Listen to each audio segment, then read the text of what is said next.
Shalom, apa kabar semua? Semoga kita semua sehat dan ceria. Untuk jemaat yang akan memulakan pekerjaan pada minggu hadapan, sila pastikan kita mematuhi segala SOP yang sudah ditetapkan. Dan kepada jemaat yang akan terus bekerja dari rumah, sila jaga kesehatan Anda dan kecerdasan diri. Mewakili pimpinan OCC, saya ingin mengucapkan selamat Hari Ibu kepada semua ibu-ibu OCC, di mana juga Anda berada. Semoga kehidupan Anda sentiasa diberkati, diberi kesehatan dan kekuatan untuk menumpuhi pekerjaan setiap hari. Terima kasih atas pengorbanan Anda. Tuhan memberkati kita semua. Halo, selamat hari Ibu kepada semua ibu yang ada di gereja OCC dan seluruh ibu yang ada di OCC. Selamat hari Ibu kepada ibu-ibu yang ada di OCC. Tuhan memberkati. Selamat hari Ibu kepada semua ibu-ibu. Love you all. Shalom, selamat hari Ibu kepada semua wanita yang bergelar ibu dan bergelar istri yang ada di OCC. Tuhan memberkati. Hai, Shalom. Khusus untuk ibu-ibu OCC, saya mengucapkan Happy Mother's Day untuk kita semua, dimanapun ibu-ibu berada. Tuhan memberkati. Amin. Halo semua, shalom dan selamat pagi. Pada hari ini kita akan lanjut dengan kebaktian online. Dan kita bersyukur kepada Tuhan di pasal keempat ini wilayah Kota Labuan di sekitar pada green zone, tetapi kita tetap setia duduk di rumah, stay home dan stay safe. Dan pastikan distinction antara kita dengan yang lain kita jaga. Oke, kita terus dengan beberapa pujian dan juga penyembahan yang akan disampaikan oleh tim Praise and Worship OCC.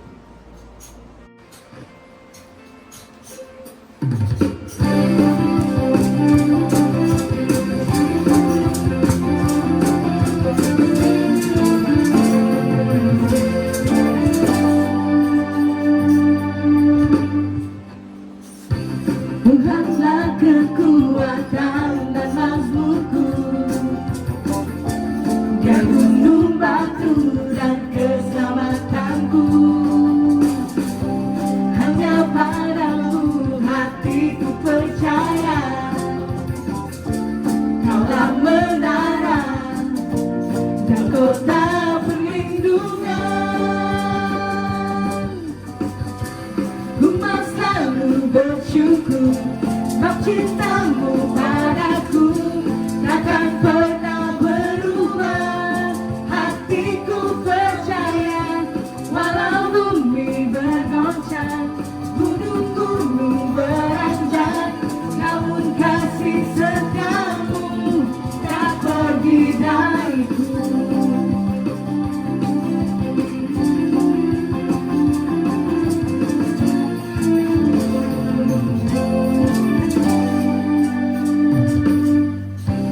Tuhanlah kekuatan dan mazmurku, Dia gunung batu dan keselamatanku. Hanya padamu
hampiri tata kasih karunia-Mu Bapa.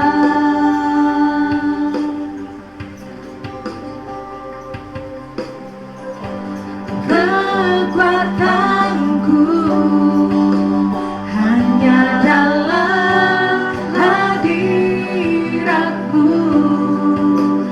Yesusku. Hanya Kaulah segalanya.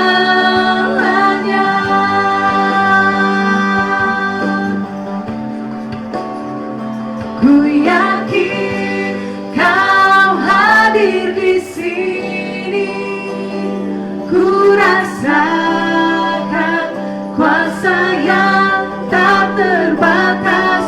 Ku yakin Kau nyata di sini. Kemenangan terjadi di sini.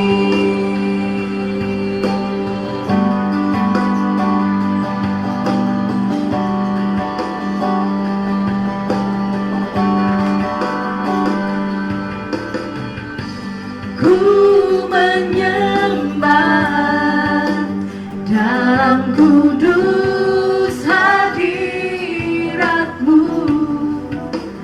Hampiri tata kasih karunia-Mu Bapa.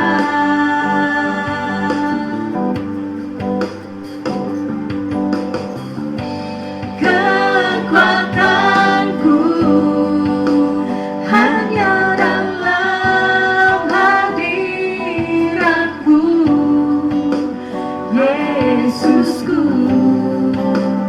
Hanya Kaulah segalanya.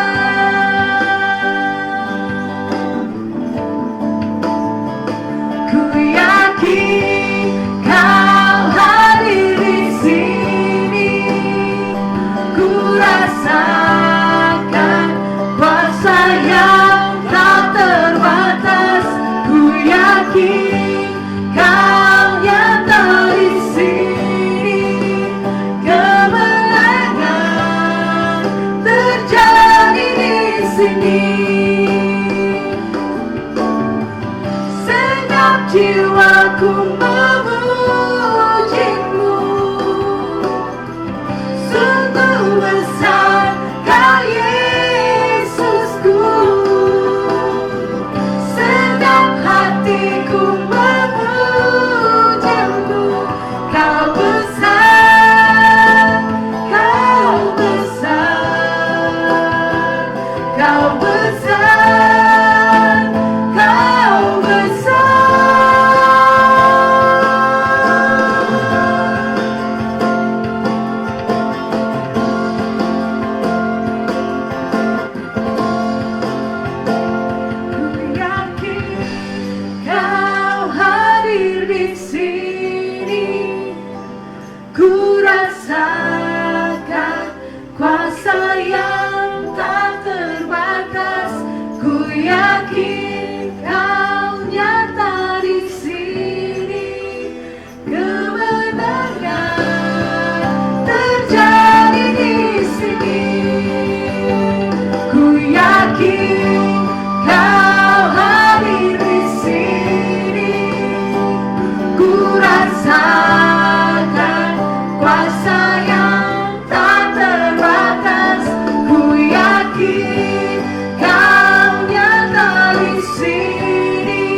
Baik, mari kita membaca di dalam surat Titus pasal yang kedua ayat yang ketiga yang berkata begini, demikian juga perempuan-perempuan yang tua hendaklah menghormati mereka, hidup sebagai orang-orang beribadah, jangan memfitnah, jangan menjadi hambawang, jangan menjadi hamba anggur, tetapi cakap mengajar hal-hal yang baik.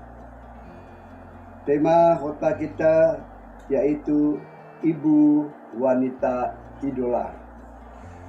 Ibu-ibu, seluruh anggota jemaat yang saya kasihi, pada saat ini seluruh dunia akan merayakan Hari Wanita Sedunia. Kita juga sebagai gereja kecil tidak alpa atau tidak ketinggalan dalam hal merayakan Hari Wanita Sedunia. Kalau kita membaca di dalam teks ayat pembacaan tadi, di sini kita melihat bahwa seorang wanita, ia adalah penonggak segala kegiatan dalam gereja. Jadi tema khotbah kita tadi yaitu Ibu Wanita Idola. Ibu Wanita Idola selaku penggerak semangat yang tinggi di dalam gereja Tuhan. Di mana-mana gereja Tuhan, tanpa ada wanita yang mempunyai semangat untuk melayani, gereja itu pasti akan bungkem. Gereja itu pasti akan mati. Gereja itu pasti tidak akan maju. Karena tidak ada penggerak yang ada di dalam gereja.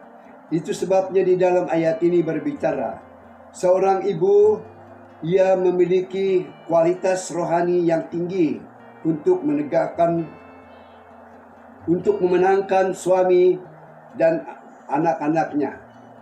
Seorang ibu, dia harus mempunyai tanggung jawab untuk berbicara, mendidik, mengajar semua isi rumah tangganya, terutama suami. Bila suami menjadi seorang suami yang berohani dan ibu sebagai ibu yang berohani, maka gereja pasti akan maju. Rumah tangga akan jadi sehat, rumah tangga akan jadi maju. Demikian juga kita akan melihat ibu adalah wanita idola yang setia beribadah di dalam rumah Tuhan. Kita akan membaca di dalam 1 Samuel pasal 1 ayat yang ke-24. Di sini berbicara tentang seorang wanita idola yang bernama Hana. Hana adalah seorang ibu yang setia beribadah kepada Tuhan. Ia dari Rama pergi ke Selo menempuh perjalanan berminggu-minggu. Tetapi ia setiap pergi ke Selo, ia tidak pernah alpa. Dia berani meninggalkan semua kegiatan yang ada di rumah karena dia mencintai gereja Tuhan. Sehingga dia tiap-tiap saat pergi ke bait Allah di Silo, Hana selalu datang ke rumah Tuhan. Dan waktu ia datang di sana, dia selalu memanjatkan doa kepada Tuhan. Ibu adalah wanita idola yang berbuat bagi Tuhan sampai masa tuanya. Kita akan melihat di dalam Matius pasal 26 ayat yang ke-7, yaitu berbicara tentang seorang wanita yang berkorban untuk mengurapi Tuhan Yesus. Waktu Tuhan Yesus bersama muridnya, pada satu ketika mereka dilayani seorang wanita. Ia mengambil minyak lalu menuangkan di kepala Tuhan Yesus. Ini adalah menyatakan bahwa ibu ini adalah seorang ibu yang suka berkorban, suka melayani Tuhan. Demikian juga untuk kita pada saat-saat ini. Setiap gereja yang maju harus dia memiliki tenaga wanita yang kuat dan setia untuk berkorban. Bila kita tidak mampu berkorban, maka gereja kita tidak akan maju.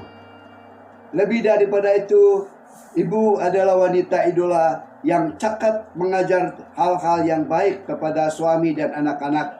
Amsal 31 ayatnya yang ke-10. Di sini berbicara tentang karakter seorang wanita yang muncul dan menjadi contoh bagi Alkitabiah.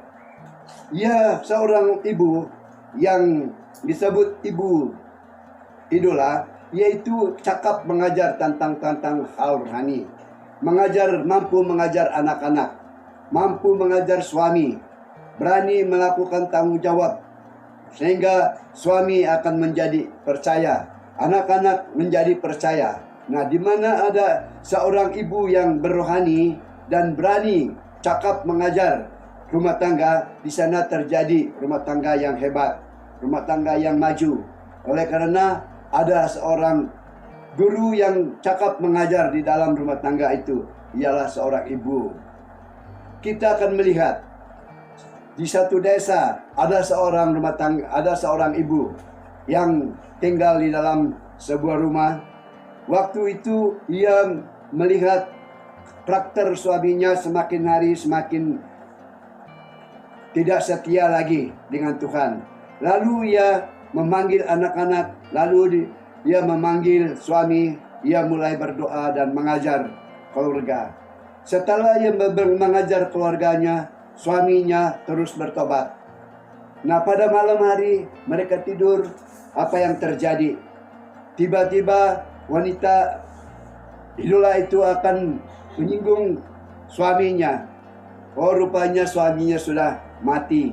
Nah, bapak-bapak, ibu-ibu, sebagai ibu idola, mari ambil kesempatan untuk bertindak, melihat rumah tangga, mengajar rumah tangga, mendidik anak-anak kita, supaya masa depan rumah tangga kita menjadi rumah tangga yang sehat dan maju. Ibu adalah wanita idola sebagai guru yang berbijaksana dalam rumah tangga. Seorang di mana-mana seorang ibu yang bijaksana, ia pandai mengajar, ia pandai berdoa, ia pandai melakukan tanggung jawab, mengatur segala rumah tangga, maka rumah tangganya akan menjadi rumah tangga yang baik, rumah tangga yang setia, rumah tangga yang maju. Karena ibunya adalah ibu yang bijaksana. Bijak dalam hal membaca firman Tuhan, bijak dalam hal menasihat secara firman Tuhan, dan bijak juga mendoakan keluarga lewat masa-masa yang dipakai. Nah, untuk itu perlu kita sebagai ibu rumah tangga mengambil waktu untuk berdoa kepada Tuhan, supaya rumah tangga kita menjadi rumah tangga yang sehat, rumah tangga yang maju, dan rumah tangga yang menjadi teladan bagi banyak orang. Lebih daripada itu, kita akan melihat seorang wanita idola ialah seorang wanita yang rajin mengatur rumah tangga dan sibuk melayani suami dan anak-anaknya. Amsal 31 ayat 15. Kalau kita berbicara tentang ayat ini, maka seorang ibu yang disebut ibu idola, yaitu ibu yang sibuk dengan urusan rumah tangga, tidak mau mengelupakan semua keperluan rumah tangga. Ia selalu mengutamakan kesibukannya hanya melayani suami, melayani anak-anak, mengajar suami, mengajar anak-anak, sehingga rumah tangganya hidup di dalam kecukupan, cukup secara harta benda, cukup secara rohani. Maka rumah tangganya akan menjadi maju dan menjadi lebih baik dan menjadi contoh bagi banyak orang. Seorang wanita idola ialah seorang wanita yang memakai pakaian yang indah, supaya ia cantik di mata suami dan indah di hati Allah.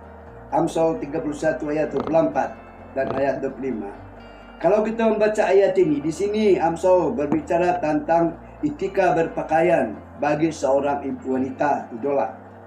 Kalau kita melihat seorang ibu yang pandai merawat diri, pakaiannya diaturnya dengan baik, segala-gala dibuatnya dengan baik, maka keadaannya menjadi semakin lama semakin indah, semakin cantik, maka suaminya akan menjadi bangga dan anak-anak juga turut memuji karena ibunya mampu untuk memelihara diri dalam sikap menjaga ketika berpakaian.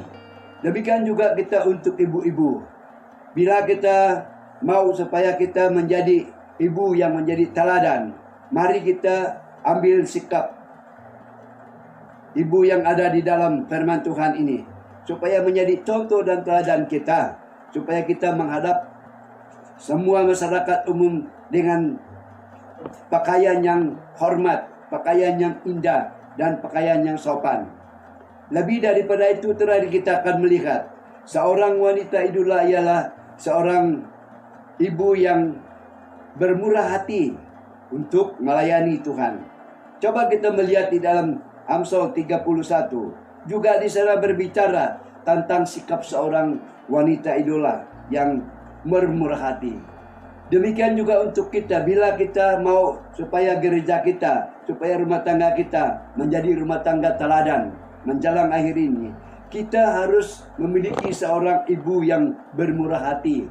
Murah di dalam hal memberi pelayanan secara rohani, bermurah hati melayani secara pelayanan badani. Nah, untuk itu perlu kita tiru bagaimana keadaan seorang ibu yang dicontohi oleh firman Tuhan untuk kita. Mari kita contohi segala firman Tuhan yang sudah kita dengar dan menjadi bahagian untuk semua ibu-ibu menjelang akhir ini. Selamat Hari Ibu, Tuhan memberkati kita.